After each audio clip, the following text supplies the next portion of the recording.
Bismillahirrahmanirrahim. Alhamdulillahilladzi 'allamani bi ulumil ulama ilmu wahidin wal muhaqqiqin wa arsyadani ila tariqim mustaqim. Wassalatu wassalamu ala sayyidil wujud wal arwah nabiyina Muhammadin sallallahu alaihi wasallam alladzi jaa'a bisyari'ah wa tariqah wal haqiqah wal ma'rifah wa ala alihi wa sahbihi ajmain, amma ba'du. Subhanaka la ilma lana illa ma 'allamtana innaka antal alimul hakim. La haula wa la quwwata illa billahil aliyyil azim. Malam ini kita melanjutkan pengajian kitab Ad-Durrun Nafis, yaitu kitab yang membahas ilmu hakikat, ya.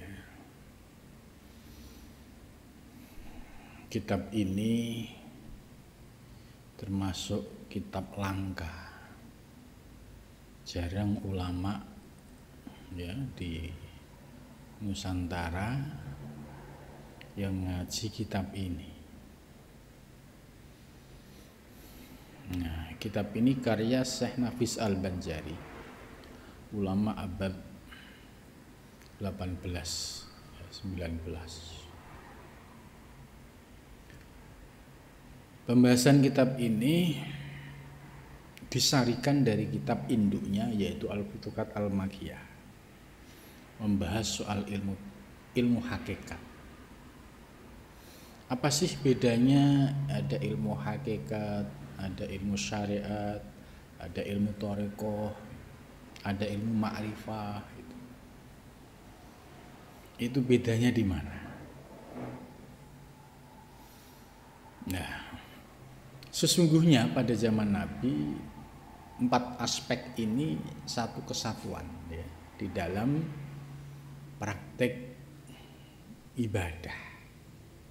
Jadi ibadahnya para sahabat, ya, khususnya orang-orang yang hidup pada zaman Nabi, sesungguhnya aspek ini semua terintegrasi pada praktek ibadah, ya, Nabi dan para sahabat. Kemudian seiring perjalanan waktu, kemudian muncullah disiplin ilmu, ya, lahirlah ilmu fikih, ya. Ini mulai muncul tokoh-tokoh ulama fuqaha, ya, di abad 2-3 Hijriah. Lahirlah, ya, Imam Malik, Imam Hanafi, Imam Syafi'i, Imam Hambali. Ini disiplin ilmunya dikenal dengan ulama fuqaha, ulama fikih. Namun sesungguhnya di balik kefakihan mereka, ternyata mereka juga ahlu sufi. Nah, ini bisa dilihat di kitab Ihya Ulumuddin. Imam Ghazali menjelaskan kesufian para ulama-ulama, ya, madzhabul arba'ah, termasuk Imam Syafi'i. Artinya praktek tasawuf dan tarekat itu ulama-ulama terdahulu itu menjadi satu kesatuan. Ya, kalau kita ibaratkan ilmu syariat, ya, kalau diibaratkan perumpamaan yang mudah dipahami, itu, ya, batok kelapa dan serabutnya, ini aspek luar, namanya syariat sebagai bungkusnya. Terus kalau dalam ibadah, ilmu apa? Yaitu ilmu fikih. Ilmu fikih ini yang mengatur tata cara ibadah. Ilmu fikih mengatur mana yang sunnah, ya, mana yang fardu, mana yang rukun. Kalau di wudu menggunakan istilah fardunya wudu, kalau di sholat menggunakan istilah ya, arkan sholat atau rukunnya sholat. Nah, ini semua domainnya ilmu fikih. Terus perumpamaan kelapa tadi ya, serabut dan batoknya itu ibarat ilmu fikih. Kemudian kelapanya ya, ini disebut dengan ilmu hakikat karena berada di dalam batok kelapa. Untuk bisa mendapatkan batok kelapa ya, sampai menemukan ya kelapanya yang ada di dalamnya dan airnya, itu butuh namanya proses. Nah, proses ini yang disebut thariqah. Jadi thariqah itu praktek ya, amaliyah yang dilakukan secara rutin, baik meliputi aspek lahir maupun aspek batin. Jadi proses pengelupasan kelapa dari serabutnya, kemudian ketemu batoknya, sampai ketemu ya di dalamnya ada air kelapa dan buah kelapa. Ini proses integrasi antara syariat, hakikat dan tarekat. Terus makrifahnya di mana? Makrifahnya ketika kelapanya ini diproses lagi sampai menjadi minyak kelapa. Lah, minyak kelapa inilah yang disebut sebagai samrohnya, intisarinya. Ini yang disebut makrifah. Itu. Maka praktek integrasi syariat hakikat tarekat ini ya sudah terjadi pada zaman Nabi Muhammad SAW dan para sahabat. Namun di akhir ya, mulai abad 20 ya, masuk 21, ini mulai ada pemilahan. Ya, banyak orang beribadah hanya berdasarkan aspek fikih. Ya, contoh mulai dari wudhu, sholat, ya, tidak pernah memperhatikan aspek batiniahnya lagi. Seolah-olah kalau sudah memenuhi syarat fikih, ya secara fikih memang sudah sah. Ya, kalau wudhunya sudah memenuhi syaratnya, kemudian sholatnya dari takbir sampai salam memenuhi syarat rukunnya, sekalipun dalam sholatnya lupa sama Allah, secara fikih sah. Karena di dalam fikih tidak ada rukunnya sholat itu khusyuk, tidak ada rukunnya sholat itu khudur, hadir mengingat Allah, itu tidak ada. Padahal Al-Quran sudah mengingatkan ya, aqimis sholah lidzikri, laksanakan sholat lidzikri, untuk mengingatku. Jadi intisari orang melakukan sholat itu sesungguhnya esensinya adalah untuk mengingat Allah. Wudhu itu sebagai perangkat awal. Nah, di balik wudhu ini juga ada makna-makna hakikatnya. Itu. Jadi kalau kita belajar Bidayatul Hidayah, itu semua diurai oleh Imam Ghazali.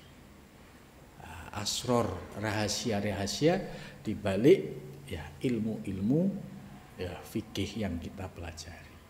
Nah, karena itu ada sebuah makalah ya, untuk mencapai kualitas ibadah yang istimewa itu ya harus mengenal siapa yang disembah. Ya, la tasihul ibadah illa bi ma'rifatil ma'bud. Ya, ini bukan fikih ini. Kalau fikih kan yang penting memenuhi syarat rukunnya itu sah. Tapi secara kualitas substansi, esensi dari sholat yaitu la tasihus sholat illa bi ma'rifatil ma'bud. Artinya tidak sempurna. Ya, saya tidak menjelaskan memaknai la tasihu tidak sah ya. Karena bagi Allah ya, siapapun sholat menghadapnya sekalipun dalam keadaan ghaflah, lalai, itu ya tetap ada nilainya. Saya lebih memilih kalimat yang memberikan peluang untuk memperbaiki kualitas ibadahnya. Jadi la tahsihus shalah, tidak sempurna ya sholatus sholah illa bi ma'rifatil ma'bud, kecuali ya setelah mengenal siapa yang disembah. Itu. Lah untuk ma'rifatul ma'bud, mengetahui siapa yang disembah, ini ilmunya ada di kitab Ad-Durrun Nafis. Maka tadi saya sampaikan ilmu ini ya langka dan khusus membahas ilmu hakikat. Kalau fikih sudah kitab mulai dari Fathul Qorib, Fathul Mu'in, Fathul Wahhab ya. Itu semua ilmu fikih. Tapi ilmu yang berkaitan dengan ma'rifatul ma'bud, mengenal Tuhannya, nah ini ada pada kitab Ad-Durrun Nafis ini. Nah, pembahasan kitab Ad-Durrun Nafis ya terkait dengan ma'rifatul ma'bud untuk mengetahui siapa yang disembah itu sudah dijelaskan ya, meliputi aspek tauhidul af'al, tauhidul asma, tauhidus sifat, tauhidul dzat gitu. Jadi tauhid af'al itu mengesahkan semua perbuatan kembali kepada Allah. Tauhid asma ya mentauhidkan semua nama kembali kepada Allah. Tauhid sifat mengesahkan semua sifat kembali kepada Allah.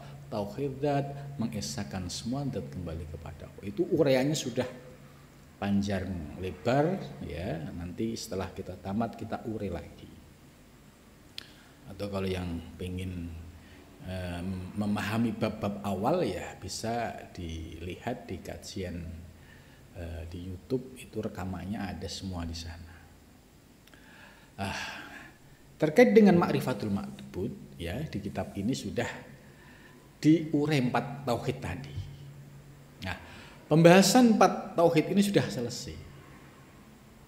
Ya. Kemudian dengan 4 tauhid tadi, istilah 4 tauhid ini disebut tauhid ahlu kasfi. Jadi 4 tauhid, tauhid asma, sifat, dzat ini disebut tauhid ahli kasfi. Ini kalau mengikuti istilah Ibnu Arabi. Atau juga disebut tauhid mukasyafah. Tauhid yang menyingkap hakikat. Itu tauhid mukasyafah. Lah, basic tauhid mukasyafah ini adalah tauhid Asy'ariyah. Jadi tidak direkomendasikan ya bagi orang yang tidak memiliki pemahaman tauhid Asy'ariyah langsung ujuk-ujuk tauhid mukasyafah. Ini sering mengalami problem, yaitu pemahaman yang campur aduk. Campur aduk ya ibarat memahami alam semesta ini, terkadang ya dianggap alam ini kan dulu tidak ada menjadi ada, berarti Allah yang mengadakan. Oh berarti alam itu Allah lah. Ini bahayanya kalau tidak memahami akidah ahlu sunnah wal jamaah, khususnya akidah Asy'ariyah, ini bahaya.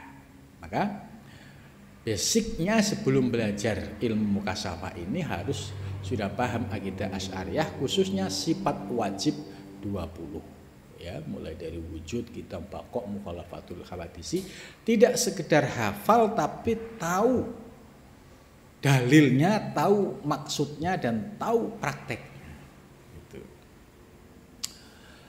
Berkaitan dengan tauhid mukasyafah ini ya, ini yang akan menggali soal hakikat ya, hakikat ya, tentang wujud ya, baik wujud alam semesta maupun hakikat diri kita. Berkaitan dengan wujud ini ya, wujud diri kita disebut alam shogir, mikrokosmos. Wujud alam semesta disebut alam kabir, makrokosmos. Lah, ada sebuah perumpamaan. Nah, ini untuk memberikan penalaran supaya paham maksudnya. Pembahasan soal wujud ini diibaratkan seperti asal muasal baju yang saya pakai ya. Ini kalau diurai ya, sebelum ini jadi baju yang saya pakai ini, kan sebelumnya berupa kain. Sebelum menjadi kain, sebelumnya adalah berupa benang. Terus sebelum jadi benang, sebelumnya adalah kapas. Gitu. Jadi asli dzatiyah baju ini adalah kapas. Itulah. Kemudian prakteknya, setelah paham, oh ya hakikatnya ternyata kembali kepada kapas. Gitu. Setelah paham teori itu, nah prakteknya ketika kita di tengah masyarakat, ya sekalipun kita sudah paham soal hakikat baju ini, jangan sampai salah pemahaman. Contoh misalnya, ada yang paham perumpamaan tadi, terus bilang ke saya, Pak Ali, itu kapasnya itu kotor. Kok kapas? Ini mana kapas itu kan? Saya tanya. Itu yang Pak Ali pakai. Oh ini kan baju. Ya, kan hakikatnya dari kapas. Nah, kalimat seperti ini oleh para ulama muhaqqiqin tidak dibenarkan. Ketika bermuamalah di tengah masyarakat, ya sebutlah sesuai dengan namanya, sesuai dengan firman Allah, wa 'allama Adamal asma'a kullaha. Jadi ketika Allah ya menurunkan Nabi Adam ke muka bumi, itu 'allama Adamal asma'a kullaha, diberikan semua nama-nama. Nah, ketika ini sudah diberi nama baju koko, ya sebutlah, oh baju koko Pak Ali bagus misalnya, oh baju Pak Ali kotor misalnya. Ini namanya bahasa syariat. Tidak boleh menggunakan bahasa hakikat tadi. Pak Ali itu kapasnya itu kok bagus ya gitu. Pasti orang bingung, kok disebut kapas, kan nggak ada kapas gitu. Nah, bagi para salik dalam memahami hakikat, praktek yang seperti itu tidak dibenarkan. Ya, sama ketika konteksnya alam semesta. Alam semesta ini dulunya tidak ada, sekarang ada. Siapa yang mengadakan? Pasti ketemunya Allah.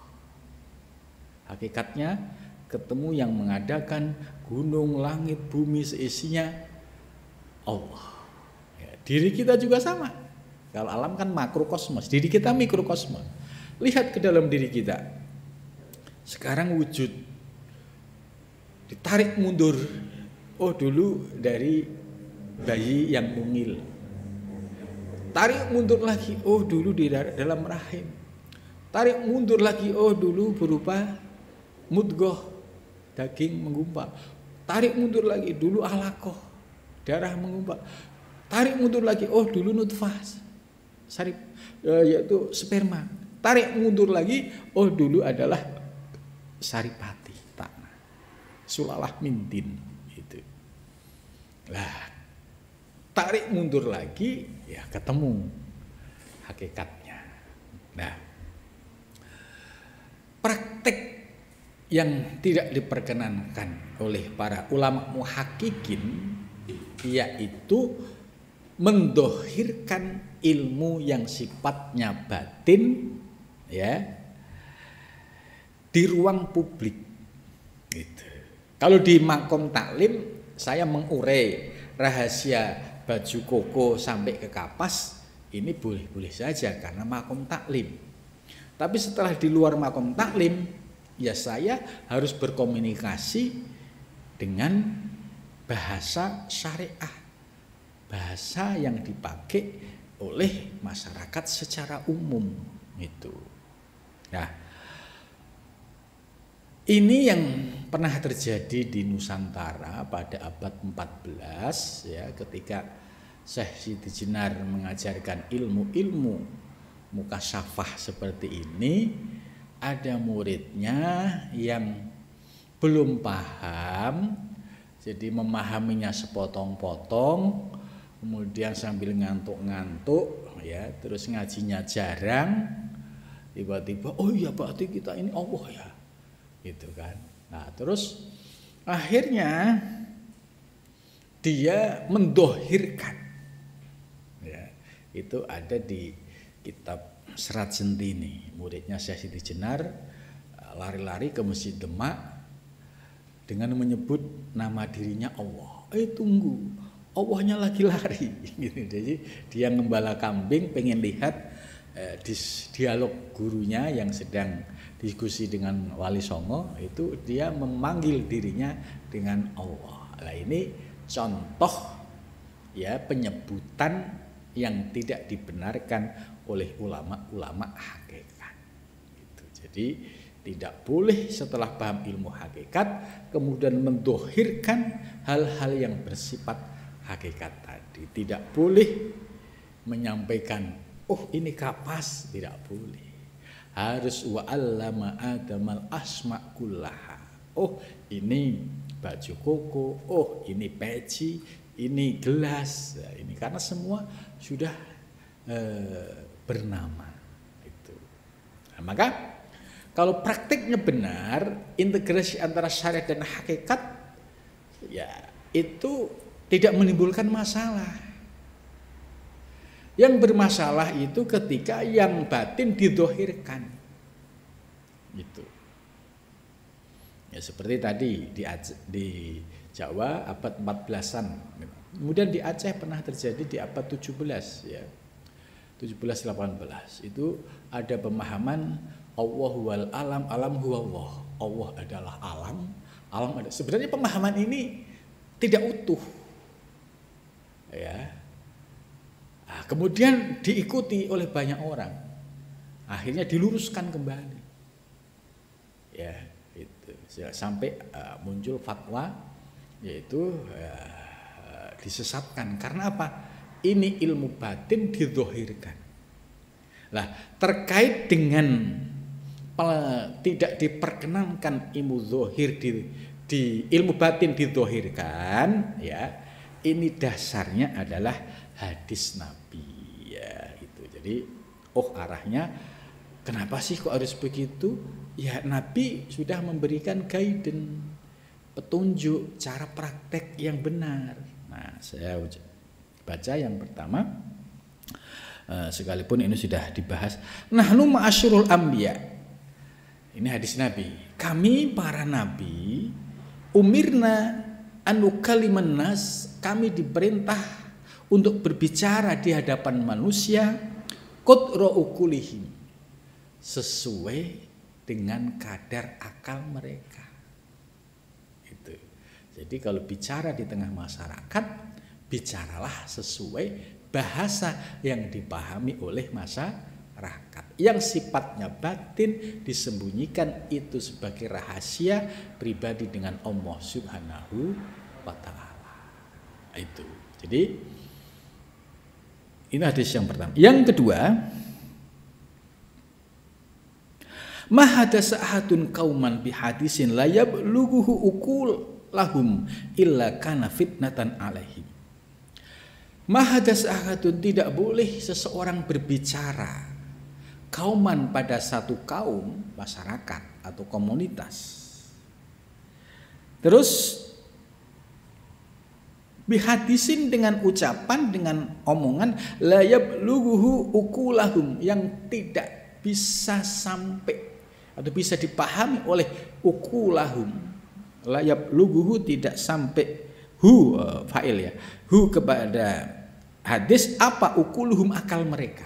Jadi fa'il. Jadi akal masyarakat itu belum sampai soal ini gitu. Masyarakatnya ini syariat semua. Ya pendekatannya syariat dulu, baru pelan-pelan dimasukin aspek hakikat. Nah, masyarakat syariat terus digenjot langsung dengan uraian hakikat. Ya pasti pada kelenger gitu. Ya habis ngaji mabuk semua, wah gitu. Repot kalau begini gitu. Jadi illa kana fitnatan alaihim, tidak ada lain kalau diucapkan yang bersifat batin kemudian membuat akal orang awam ini tidak bisa memahami, yang terjadi adalah fitnah. Itu fitnah apa? Itu gara-gara ikut ngaji hakikat jadi nggak mau sholat gitu. Nganggep dirinya Allah gitu, nggak mau kerja. Nah, ini sudah repot semua. Bahkan kebablasan lagi, dia berani melakukan fasak dan mungkar atas nama ini kehendak Allah. Nah, padahal ngajinya belum tutup gitu loh. Ngajinya baru dengerin sekali, dipahami, terus nafsunya cocok, wah cocok ini gitu kan, semua Allah gitu. Ngambil barang orang Allah, giliran barang dirinya pelitnya minta ampun gitu ya. Nah, ini jadi di sini harus disadari, di sini ada zona yang berbahaya kalau tidak dipahami, menjadi malapetaka. Sebab kalau ilmu hakikat yang sudah dipahami kemudian diumbar, pertama mendatangkan fitnah, kedua Allah akan mengirim ujian langsung. Itu. Makanya kalau pengen tidak diuji yang berat-berat, kalau sudah paham hakikat ya sudah dinikmati, dipegang. Gitu. Orang lain nggak tahu masa bodoh, urusan saya sama Allah. Secara syariat tertib, sholat 5 waktunya tertib, muamalahnya tertib, kerjanya tertib. Tapi soal hakikat itu urusan pribadi ana dengan Allah Subhanahu wa ta'ala. Itu. Maka tidak akan muncul fitnah. Itu. Lah, yang sering menimbulkan fitnah ya, baik di Timur Tengah dulu zaman Al-Halaj juga pernah heboh soal ucapan anak al-haq ya. Sesungguhnya kalau dikaji secara ilmu hakikat sih sebenarnya bisa dipahami. Tapi ketika sudah diucapkan menjadi zahir, nahnu nahkum bidzawa, maka nahnu nahkum bidzawa ya, yang akan dihukumi apa yang keluar. Kalau yang dihukumi apa yang keluar, kalau anak al-haq, anak ini hamba, al-haq ngaku Allah, berarti dia kafir. Ini hukum syariat. Gitu. Karena apa? Didohirkan. Gitu. Padahal sesungguhnya kalau dia paham, tidak akan menimbulkan masalah. Nah, kemudian di Indonesia juga ya pernah terjadi, tadi sudah saya sebutkan di zaman Syekh Siti Jenar, kemudian di Aceh abad 17, 18, dan juga di abad-abad ya 21 inilah. Itu juga ada juga yang menimbulkan kontroversi. Karena apa? Karena ilmu yang sifatnya batin didohirkan di ruang publik. Apa yang disampaikan Nabi benar, illa kana fitnatan alaihim. Tidak ada lain akan mendatangkan fitnah kepada masyarakat. Ketika mendatangkan fitnah, akhirnya heboh ribut. Karena dianggap ilmu ini bertentangan dengan syariat. Gitu. Ditambah lagi ya proses pro kontra. Gitu. Maka kalau setelah belajar ilmu hakikat kemudian tahu cara prakteknya yang benar, ya insya Allah nggak ada problem, nggak ada masalah. Gitu. Jadi setelah kita paham, cukup kita rasakan, tidak boleh dibuat gaya-gayaan dan tidak boleh buat pamer-pameran. Karena ini ilmu bahaya. Sedikit dibuat gaya-gayaan, dibuat pamer-pameran, Allah akan memberikan ujian secara langsung. Dan ujiannya berat. Diuji benar nggak kalimatmu itu. Nah, ada yang menarik soal pemahaman praktek ini ya. Ketika saya datang ke Inggris, ya, ke Spanyol menghadiri simposium Ibn Arabi Society yang membahas soal ajaran-ajaran hakikat. dan pesertanya semua bule gitu kan. Saya di situ agak muncul ya ujub sedikit lah, karena saya merasa santri, ngerti kitab kuning gitu kan. Terus ini bule-bule dia ngerti bahasa Arab dari mana, karena sumber rujukan ajaran Ibnu Arabi itu kan bahasa Arab semua. Kemudian ketika istirahat saya diskusi soal tentang la maujuda illallah. Yang membuat saya kaget, saya ditegur, Ali tidak boleh berkata itu hanya di hati. Gitu. Saya terpesona, ini boleh ya, sudah paham dan sudah ngerti praktek yang benar sesuai dengan anjuran panduan Syekh Muhyiddin Ibn Arabi. Oh ternyata bule-bule begini pemahamannya bagus, prakteknya bagus. Saya terpesona gitu. Oh ternyata mereka luar biasa ya, kesungguhan mereka sampai diberikan anugerah pemahaman seperti itu. Setelah saya lihat di manuskripnya Syekh Muhyiddin Ibn Arabi, yaitu kitab Tadbiratul Ilahiyah, Syekh Muhyiddin Ibn Arabi mengutip ayat yu'til hikmata may yasha. Artinya bahwa Allah memberi al-hikmah, pencerahan ilmu batin, memberikan ilmu ma'rifah. Man yasha, man isim mausul yang sifatnya umum, tidak ada identitas apapun di situ, umum. Yasa yang dikehendaki oleh Allah Subhanahu wa taala. Akhirnya saya terpesona, oh iya ya, sekalipun dia boleh tapi diberikan anugerah pemahaman dan ngerti posisi pengamalannya. Gitu. Kemudian setelah itu saya, oh jangan-jangan hanya dia aja nih yang bisa paham. Kemudian yang kedua, sesi berikutnya saya ngobrol lagi dengan peserta lain. Saya ajak diskusi lagi soal la maujuda illallah. Sama saya ditegur juga, Ali nggak boleh ngomongin itu. Itu hanya boleh dibahas di ruang diskusi, gitu kan. Nah, kalau bahasa kita ya di ruang taklim, ruang kajian gitu.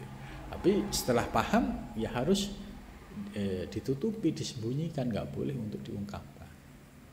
Nah, dan ternyata apa yang disampaikan itu ya sesuai dengan petunjuk Syekh Muhyiddin Ibn Arabi dan juga Syekh Nafis Al-Banjari ini gitu. Jadi kenapa harus ditutupi? Karena tadi kalau tidak bisa menempatkan secara pas pasti akan menimbulkan fitnah dan kontroversi. Kemudian berikutnya ya, ini hadis Nabi juga, inna minal ilmi kahayatil maknun, termasuk salah satu dari ilmu ya itu seperti mutiara ya,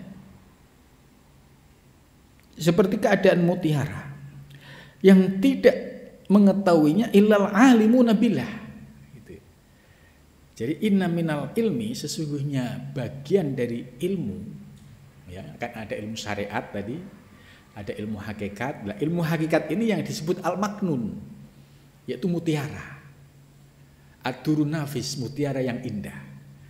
Lah, layab ini layak lamuhu, tidak mengetahuinya ilmu mutiara ini ilal alimun, kecuali orang-orang yang alim billahi dengan Allah, yaitu para arifin billah, para alimin billah, orang-orang yang memahami ilmu ketuhanan.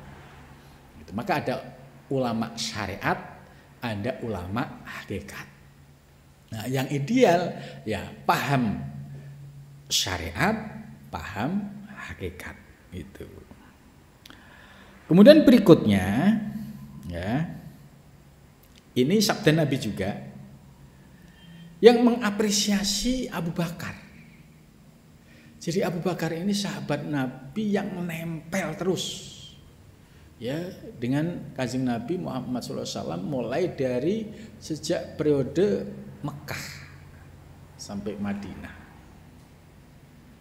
Lah kedekatan Abu Bakar dengan Nabi Muhammad ini pasti mendapatkan banyak ilmu yang sifatnya ilmu lahir dan ilmu batin. Itu ilmu syariat dan ilmu hakikat. Hebatnya Sayyidina Abu Bakar ini memiliki kedahsyatan, mampu menyimpan ilmu-ilmu yang bersifat batin tanpa didzohirkan. Nah, ini apresiasi Nabi terhadap Sayyidina Abu Bakar. Qala Nabi bersabda, "Ma faddalakum Abu Bakrin." Jadi tidak ada yang lebih utama dari kalian yang terjadi pada Abu Bakar bikasrati syami, bukan karena banyaknya puasa. Wala bikasrati sholatin, dan bukan karena banyaknya sholat.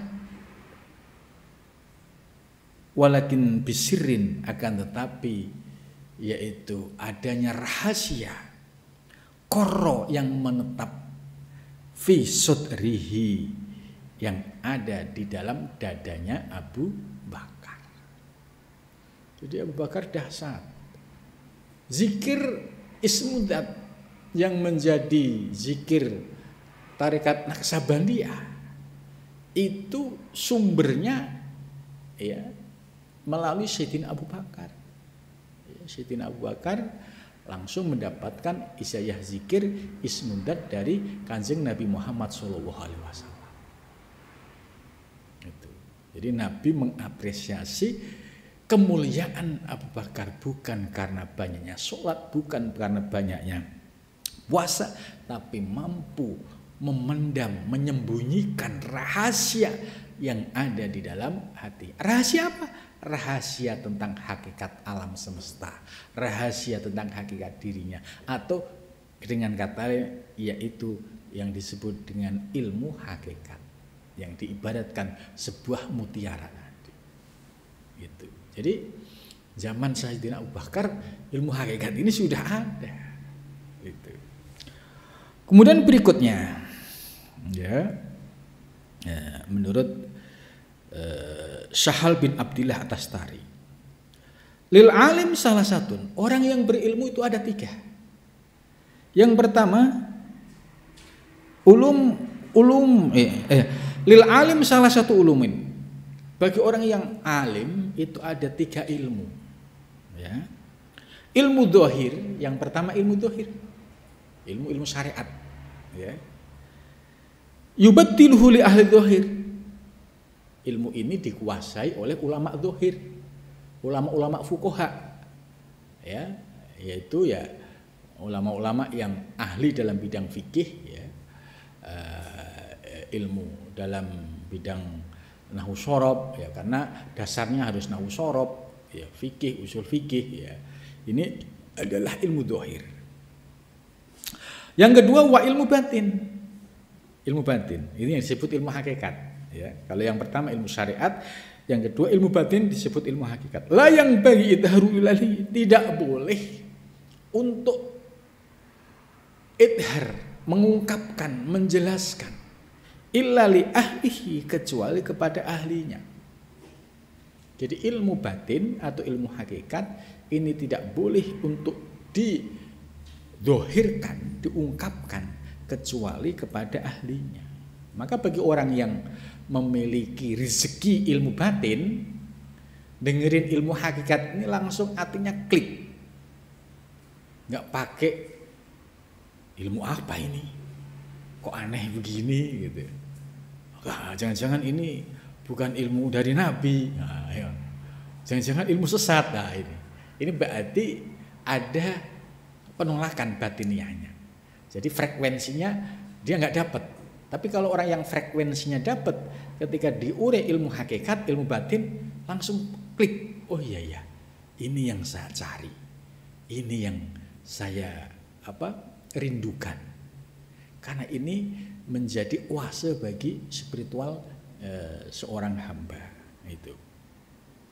Jadi ilmu batin ini tidak boleh disampaikan kecuali ahlinya. Dan yang ketiga wa ilmun, dan ilmu Wa bainahu wa bainallah, yaitu antara dirinya dengan antara Allah, yaitu kemakrifahan. Kalau orang makrifah ya cukup dirinya dengan Allah saja yang tahu. La yadharuhu li ahadin, tidak boleh didohirkan kepada seorang pun.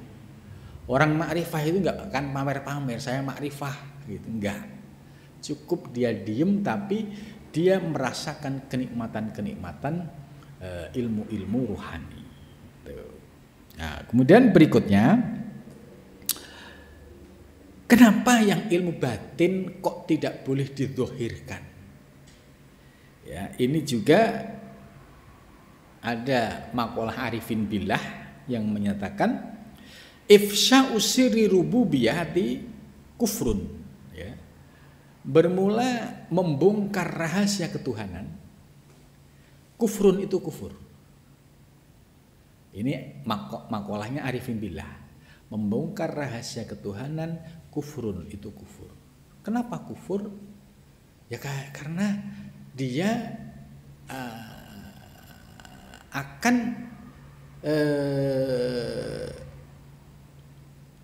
menyampaikan sesuatu yang sifatnya rahasia yang tidak boleh diungkapkan kemudian diungkapkan. Nah, ketika diungkapkan secara dohir maka terkena hukum dohir. Lah hukum dohir kalau hamba ngaku Tuhan ya jelas kafir gitu loh maksudnya. Maka cukup dinikmati, dirasakan. Itu. Nah, kemudian berikutnya lirububiyah sirun. Bagi Tuhan, ketuhanan itu ada sir, ada rahasia.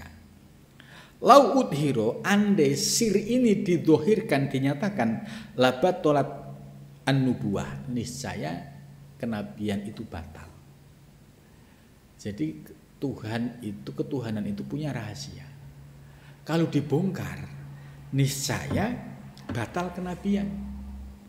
Itu kenapa harus ada nabi, gitu kan? Nah, padahal fungsi nabi itu ya sebagai pembawa syariah. Itu. Maka akan batal kalau dibongkar, diungkapkan. Kemudian berikutnya, lin nubuwah sirun. Bagi nabi juga ada rahasia.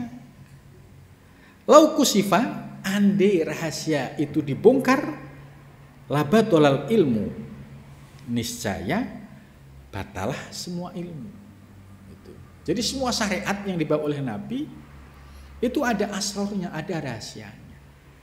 Lah kalau dibongkar, ya maka menjadi batalah semua ilmu itu. Gitu. Walil ulama sirun, dan bagi para ulama juga punya sir, punya rahasia.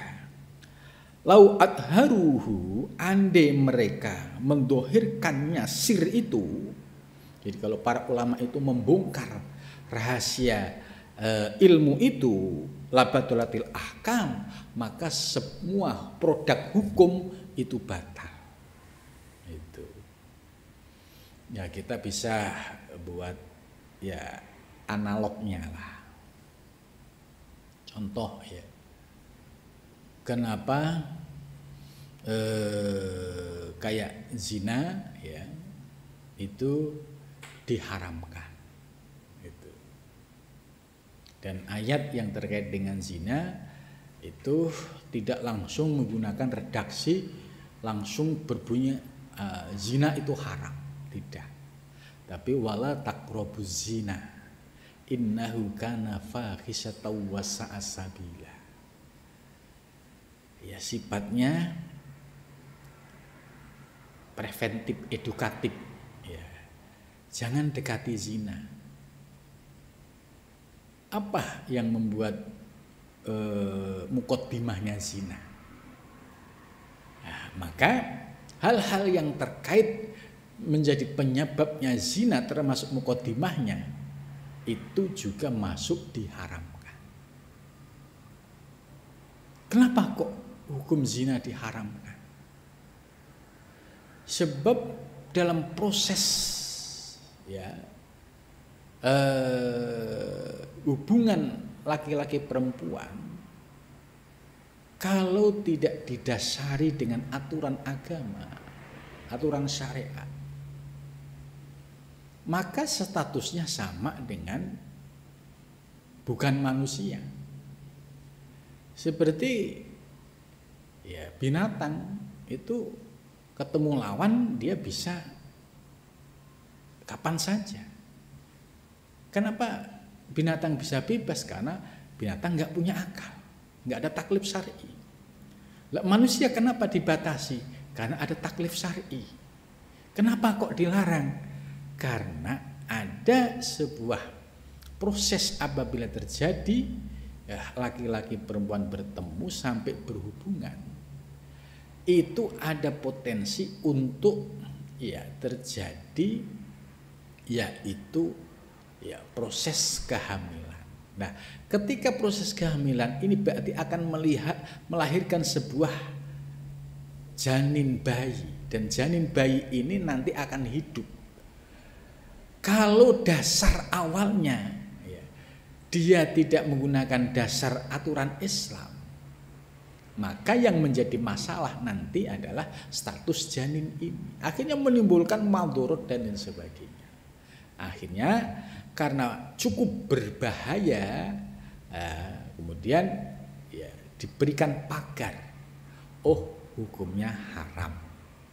Oh, hukumnya haram. Lah, rahasia-rahasia hukum ini sebagai sebuah pengetahuan di balik pengharaman pelarangan itu pasti ada sebuah tujuan dan maksud ini.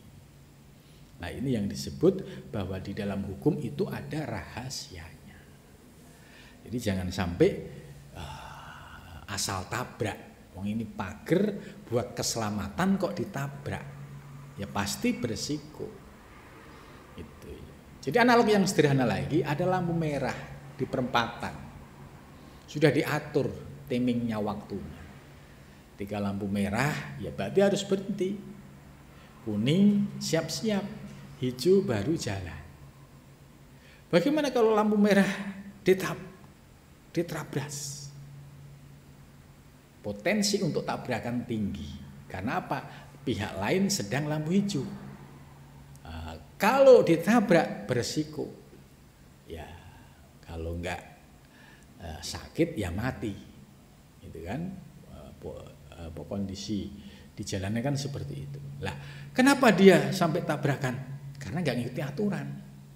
Kenapa dia sampai mati? Ya tadi dia enggak ngikutin aturan lampu merah lampu hijau tadi. Coba ngikuti aturan. Nah, karena aturan ini memiliki tujuan. Maka dalam hukum Islam ada maqasidus syariah, bahwa setiap adanya satu hukum itu ada tujuannya.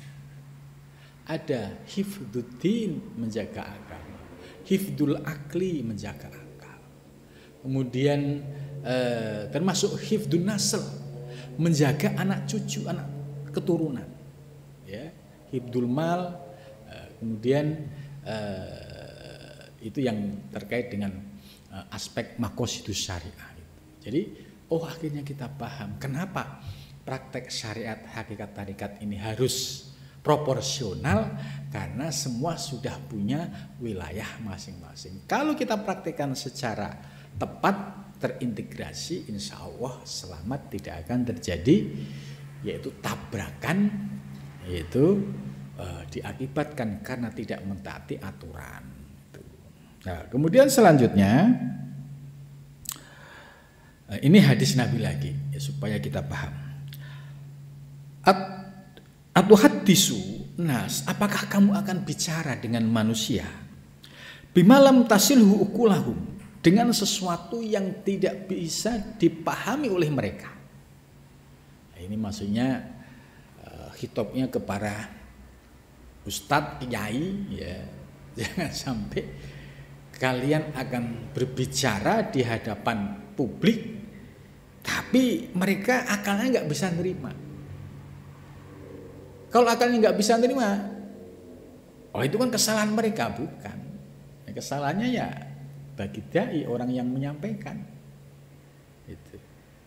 Lah, kalau ada orang kok tetap memaksakan sesuatu yang tidak bisa diterima mereka, aturituna, apakah kamu ingin ayukat dibuwah warasuluh, berarti kamu ingin ya melakukan kebohongan terhadap Allah dan Rasulnya. Artinya apa? pesan dakwah kamu tidak sampai kepada publik, tidak bisa dipahami, justru publik bingung dengan kalimat-kalimat hakikatmu. Kenapa? Karena belum waktunya mereka memahami, kemudian disampaikan secara terbuka, yaitu di kalangan orang awam. Ini dikritik. Apakah kamu akan bicara di hadapan manusia dengan kalimat-kalimat yang tidak dipahami oleh mereka? Apakah kamu ingin melakukan kebohongan, kedustaan terhadap Allah dan Rasulnya? Nah, ini kan keras. Jadi artinya orang yang sudah paham ilmu hakikat ya harus ngerti ini yang saya hadepin, paham enggak? Kalau enggak ya berarti pendekatannya dari aspek syariat dulu. Urai ilmu syariat, kemudian pelan-pelan dimasukin aspek hakikat secara bertahap. Nah, setelah mereka mulai paham, baru tinggal meneruskan. Nah, strategi ini juga dipakai oleh Sunan Kalijaga. Sunan Kalijaga dulu dakwahnya hakikat, itu juga melalui pendekatan budaya. Ya, seperti wayang. Wayang dulu itu kan dari India, dengan cerita-cerita Mahabharata dan lain sebagainya. Kemudian oleh Kanjeng Sunan Kalijaga, medianya dipakai, tapi kontennya dirubah.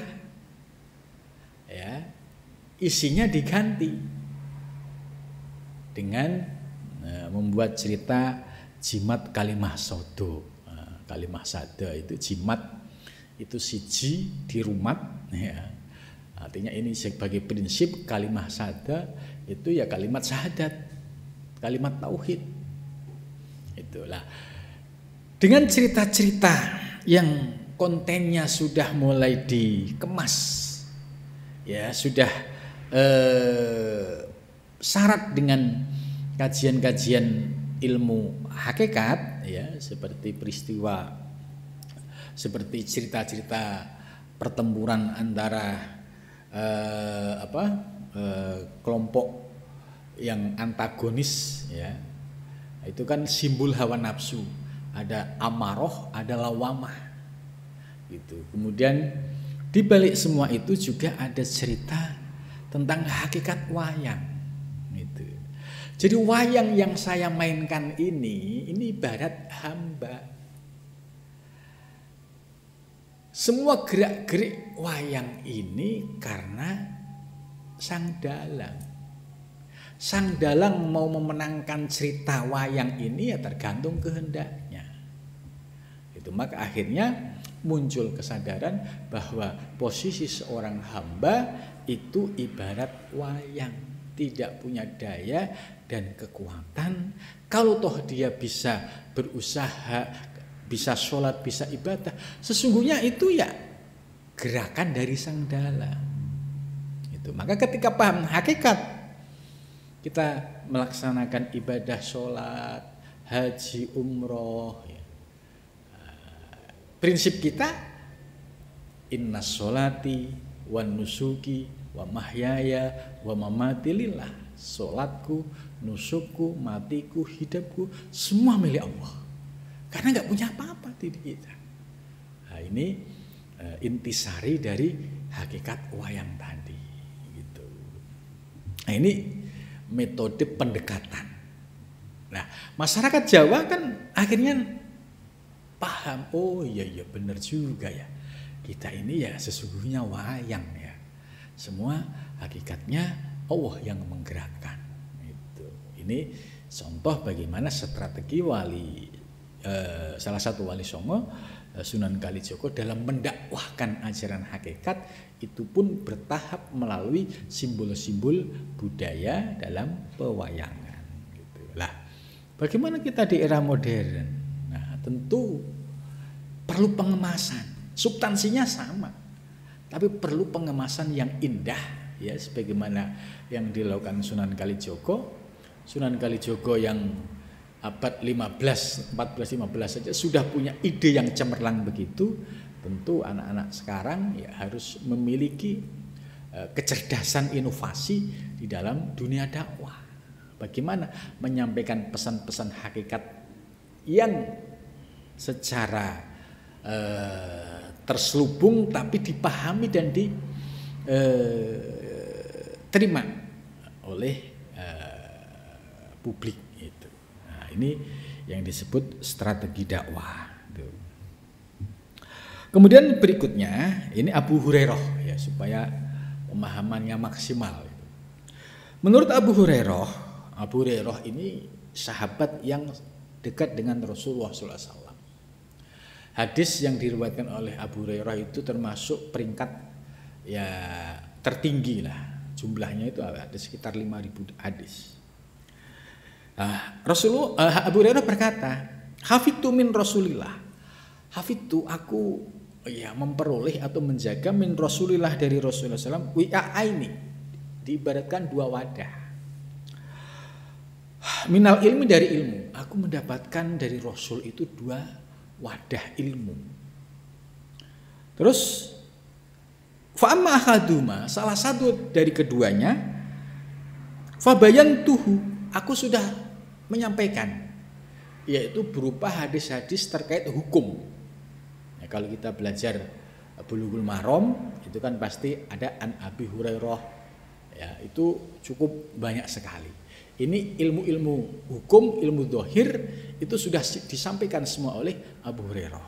Ya, termasuk di Bukhari, di Muslim, ya sholihin. Kalau an Abu Hurairah itu berarti ya itu sudah disampaikan oleh Abu Hurairah. Wal akhor, sedangkan satu wadah ilmu yang lain, lau bayantuhu, andai aku jelaskan soal ilmu yang satu ini, lakuti aminni hadal hulkum, niscaya leherku akan dipotong oleh mereka. Kenapa tadi? Karena ini ilmu hakikat, ya kalau diucapkan secara dohir terbuka, tidak melihat konteksnya, ya pasti orang akan menganggap Abu Hurairah kafir. Gitu. Nah, karena itu melihat hadis ini ternyata Rasulullah Abu Hurairah pandai menempatkan ilmu hakikat. Ilmu yang berkaitan dengan syariat sudah disampaikan semuanya kepada para sahabat yang lain, sehingga buktinya adalah hadis-hadis yang bersumber dari Abu Hurairah, an Abu Hurairah radhiyallahu anhu qala Rasulullah SAW. Nah, ini sudah disampaikan semua. Tapi ada satu ilmu ini yang segmented, terbatas. Tentu Abu Hurairah juga mentransmisikan kepada orang-orang yang terpercaya, yang dianggap dengan penjelasan ini tidak merusak pemahamannya dan tidak merusak paham syariatnya. Nah, tentu orang-orang inilah yang baru diberi ilmu ini. Kalau diberikan secara terbuka, bahaya, karena tadi akan merusak tatanan syariat. Itu. Jadi artinya apa? Abu Bakar As-Siddiq luar biasa, dipuji oleh Rasul karena dahsyatnya menyembunyikan rahasia ilmu hakikat yang dirasakan oleh Abu Bakar As-Siddiq. Abu Hurairah juga sama, seorang sahabat Nabi yang sudah menyampaikan ilmu-ilmu yang sifatnya zahir disampaikan kepada sahabat yang lain, tapi berkaitan dengan ilmu batin, ilmu hakikat beliau sembunyikan, hanya terbatas orang-orang yang diberikan ilmu hakikat ini. Gitu. Hadis yang berkaitan dengan ucapan Abu Hurairah ini oleh Syekh Ibnu Arabi di Al-Futuhat ini dilacak oleh beliau. Beliau memiliki beberapa sumber dari gurunya, ya itu ternyata semua rujukannya ketemu, baik yang sumbernya dari guru-guru Ibnu Arabi yang dari Spanyol, dari Andalusia, maupun dari sumber lain yang melalui jalur Imam Ghazali itu juga ada. Itu. Nah, masih ada lagi ungkapan-ungkapan yang lain, yaitu seperti ucapannya, Zainal Abidin bin Husain bin Ali Abi Thalib radhiyallahu anhu. Ya. Sayyid Zainal Abidin ya, ini adalah cucunya Sayyidina Husain. Sayyidina Husain ini putranya Sayyidina Ali. Dalam perang Karbala ini Sayyidina Husain membawa 72 keluarga dari Madinah mau dibawa ke Irak. Untuk apa? Ya karena di Irak ini ada komunitas yang akan memberikan harapan mengakui kekhalifahannya. Tapi sebelum masuk ke Irak di Karbala ini sudah ada pasukan Muawiyah yang mengepung gitu. Akhirnya ada 3.000 pasukan lawan 72 orang beserta anak-anak kecil, bayi-bayi. Ini semua adalah dzurriyyah Nabi. Pada perang itu ya pasti tidak imbang.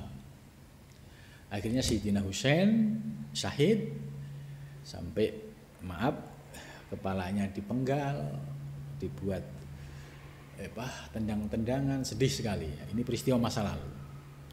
Terus sampai kepalanya dibawa ke Damaskus, ke Suriah sekarang. Kemudian ada salah satu yang selamat, yaitu Zainal Abidin. Zainal Abidin ini ada beberapa orang yang selamat, yang selainnya itu semua dihabisin semua. Nah, Sayyid Zainal Abidin ini yang akhirnya kembali ke Madinah. Nah, pada saat kembali ke Madinah, beliau kedatangan tamu. Tamu ini ya Sayyid Zainal Abidin itu tahu persis bahwa tamu ini yang memenggal kepala bapaknya, yaitu Sayyidina Husain. Ini menunjukkan akhlak dzurriyyah Rasul. Ketika datang dihormatin, diberi penghormatan, minum, makan. Gitu. Kenapa? Karena orang ini dicari-cari oleh Muawiyah. Karena sebenarnya dari Muawiyah nggak setuju, sampai dipenggal itu nggak setuju. Akhirnya dicari. Dia bersembunyi dan sembunyinya di rumahnya Sayyid Zainal Abidin, ya, cucu Nabi dari Sayyidina Husain. Dan Zainal Abidin ini melihat orang ini yang memenggal kepala bapaknya. Terus orang ini bertanya, apakah kamu tidak kenal wajahku? Ya, saya kenal wajahmu. Gitu. Kan kamu yang membunuh bapak, memenggal kepala bapak saya di Karbala. Tapi kenapa kamu gak marah? Kamu justru menghormatiku dengan suguhan. Karena kakekku tidak mengajarkan seperti itu. Nah, ini kan kedahsyatan akhlaknya dzurriyyah Rasul. Coba kalau ya kita lah ketemu orang yang pernah membunuh bapaknya dengan cara yang sadis. Itu rata-rata manusia akan muncul, dendamnya itu akan muncul. Tapi ini dzurriyyah Rasul, ya, Sayyid Zainal Abidin ini menjawab, karena kakekku tidak mengajarkan seperti itu. Nah, ini kedahsyatan keturunan Nabi besar Muhammad SAW. Jadi ciri-ciri dzurriyyah Nabi yang nyata itu adalah di Al-Quran, wa yutahhirukum tathhiro. Dia telah disucikan oleh Allah dengan penyucian lahir dan batin. Seperti Sayyid Zainal Abidin. Kenapa nggak ada dendam? Karena batinnya sudah bersih, nggak ada dendam sedikit pun yang ada di dalamnya. Ini kan nggak semua orang bisa. Tapi ayat wa yutahhirukum tathhiro menunjukkan bahwa sebagai tanda-tanda sebagai ahlu baitnya Rasul, memiliki kebersihan lahir dan batin. Itu. Tidak lesannya yang kotor, suka fitnah, suka macam-macam, tapi akhlak dzurriyyah Nabi ya pasti akan mengikuti akhlak Nabi besar Muhammad Shallallahu Alaihi Wasallam. Nah, Sayyid Zainal Abidin berkata, punya syair, Inilah aktumu min ilmi jawahirahu kaila yarodaga du jahlin fayuftinuna. Ini. Jadi ilmu hakikat terus berkembang di antara para sahabat dan tabi'in. Ini sesungguhnya aku, la aktumu, niscaya aku sembunyikan min ilmi dari ilmuku jawahirahu, yaitu keindahannya. Kaila yaro, sekiranya tidak melihat dzaka tersebut siapa dujahlin. Itu maksudnya ilmu-ilmu hakikat ini ibarat adalah permata-permata yang indah. Maka aku sembunyikan di balik praktek syariat. Supaya apa? Tidak dilihat oleh dujahlin, orang yang bodoh. Sebab kalau orang yang bodoh melihat ilmu hakikat fayuftinuna, maka dia akan memfitnahku. Gitu. Jadi Sayyidina Zainal Abidin ya sudah menyampaikan tentang kemuliaan bagaimana menyimpan rahasia ilmu hakikat ini sebaik mungkin. Itu tidak diumbar di sembarang tempat. Kemudian Sayyidina Ali bin Abi Thalib Karmu Wajah juga punya makalah. Ya Rabbi, wahai Tuhanku, jauharu ilmin, yaitu keindahan-keindahan permata ilmu. Lau abuhu bihi, andai aku menjelaskannya bihi dengan ilmu yang indah ini, yaitu ilmu hakikat. Lakilah niscaya dikatakan li kepadaku, anta mimma ya'budul wasana. Maka mereka akan mengatakan kepadaku bahwa engkau adalah termasuk penyembah berhala. Itu jadi ilmu-ilmu hakikat ini benar-benar disembunyikan, yaitu oleh Sayyidina Ali. Maka ya dinikmati sendiri gitu. Wala istahala, maka kalau orang awam melihat, mereka akan menghalalkan rijalun, siapa laki-laki, muslimuna, yaitu orang-orang muslim, dami, darahku. Kalau seandainya aku mengurai ilmu hakikat ini ya, kemudian sampai dia tidak paham, kemudian menuduhku, pasti dia akan menganggap aku kafir dan dia akan membunuh, menghalalkan darahku. Ya rauna akbahu, mereka melihat akbahu lebih buruk ma ya'tunahu hasanan, apa yang telah mereka sampaikan itu sebagai sebuah kebaikan. Ini. Jadi Sayyidina Ali, kemudian cucunya yaitu Sayyid Zainal Abidin juga mengungkapkan soal keindahan ilmu hakikat ini yang harus disembunyikan. Nah. Terus tambah lagi satu lagi, yaitu Sayyidina Ibnu Abbas, itu juga sahabat Nabi yang diberikan anugerah ahli tafsir. Ibnu Abbas ini berkata terkait dengan ayat Allahul ladzi khalaqas sab'a samawatin wa minal ardi mislahunna yatanazzalul amru bainahum. Gitu. Jadi ayat ini lau dzakartu tafsiroha, andai aku jelaskan tafsir ayat ini dari sisi hakikat, la rajamtumuni, niscaya mereka akan merajamku. Rajam itu yaitu ya disisakan, dikubur, disisakan tinggal kepala, kemudian dilemparin batu, itu namanya rajam. Bil hijarati, dengan batu. Wa fi riwayatin, dan pada riwayat lakultum, niscaya mereka akan berkata inni kafirun, sesungguhnya aku adalah kafir. Ya, ini Ibnu Abbas, salah seorang sahabat yang dekat dengan Nabi, termasuk dzurriyyah ponakan atau apa gitu ya, masih yang memiliki keahlian dalam bidang ilmu tafsir, itu pun menyampaikan kalau ayat ini aku urus secara hakikat gitu ya, niscaya orang-orang akan merajamku ya, karena dianggap apa yang aku katakan ini adalah kalimat yang sudah keluar dari ajaran Islam. Ya, kemudian Sahal bin Abdullah At-Tastari juga memiliki makalah la tatlu'ul ahdas alal asral qabla tamanuki.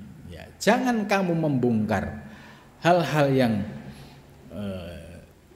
sifatnya rahasia pada ungkapan-ungkapan lahiriah sebelum tamakunihim, sebelum yakin betul, sebelum tamkin betul pada dirinya. Jadi tidak boleh untuk mengumbar, menyampaikan hakikat sebelum tamkin dulu. Nah, kemudian Nabi Isa alaihissalam juga bersabda, la tu'allaq ad-duro, jangan kamu gantungkan ya. Ad-duro yaitu permata fi a'naqil khanaziri, pada lehernya babi.